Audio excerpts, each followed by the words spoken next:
you have your cotton wash, wool wash, synthetic wash, hand wash only. Do not dry clean, do not tumble dry, maybe tumble dried with high heat.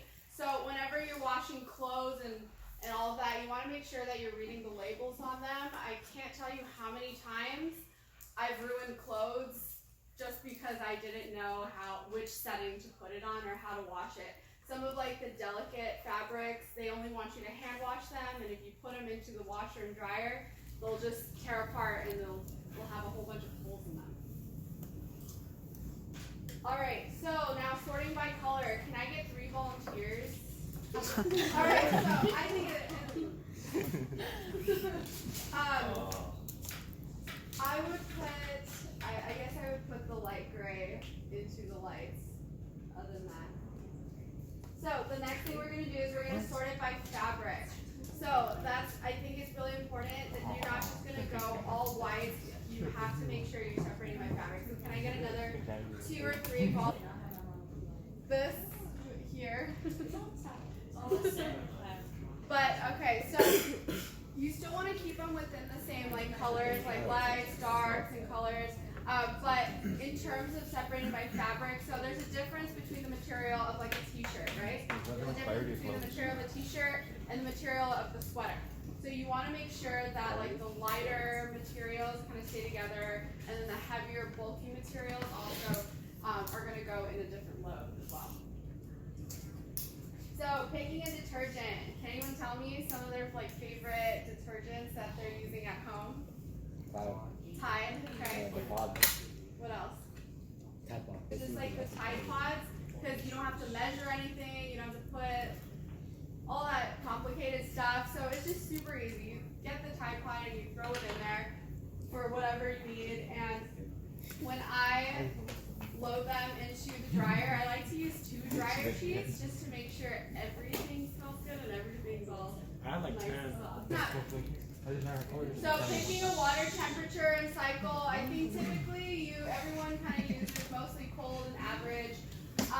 For like your delicates and your bed sheets, bed linens, and towels, you'll typically use hot water, and then for certain fabrics that are a little bit more delicate, you'll use the delicate and permanent blank press setting.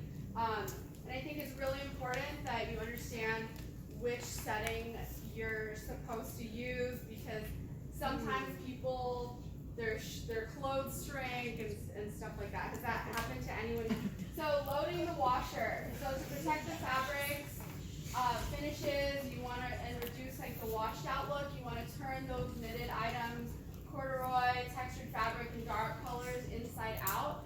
And a lot of times, I know we get lazy, we don't want to walk back and forth and do 3 loads, and we don't want to do laundry for the whole day, so we try and tend to cram all that laundry into the washer. We just don't want to do laundry all day.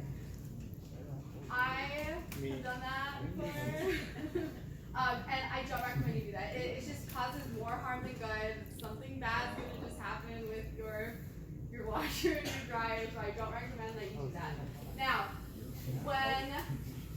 when your wash is done, can anyone tell me why you don't want to leave your clothes in there? Because it smells. Exactly. It smells. So I would say, so putting your clothes into the dryer, it's fine to leave it in the dryer. I would say keep an eye on when you're washing your clothes, and don't leave them in there. Make sure as soon as it's done, load it into your dryer and let it, you don't want your clothes to smell it. It really, you gotta wash it all over again. Now, folding and storing. So a lot of people like to iron their clothes and hang it up. I personally like to just steam my clothes because I think an iron is too, I don't like ironing.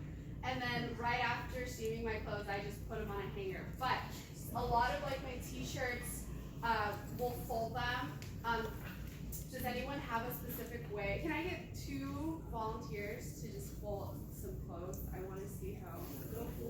Has anyone seen that, like Marie Kondo, like tidying up Netflix? Yes. Have you like heard of it, like book or anything like that? So she actually teaches a really interesting way of how to fold clothes. So she'll put it like backwards and she'll fold it like just like usual, like this. But the difference is she'll actually fold it again. She'll fold it in half. And then she'll fold it in half. Then she'll fold it again in half. So it comes out looking like this. So I like to fold my clothes this way. So how everyone usually like orders their drawers is they'll have their clothes and then they'll kind of just stack them like this, right? Is that majority of how everyone kind of does it? Well, when this happens, I feel like you have to take apart everything just to find what you want. But with this, you can actually just stand them up.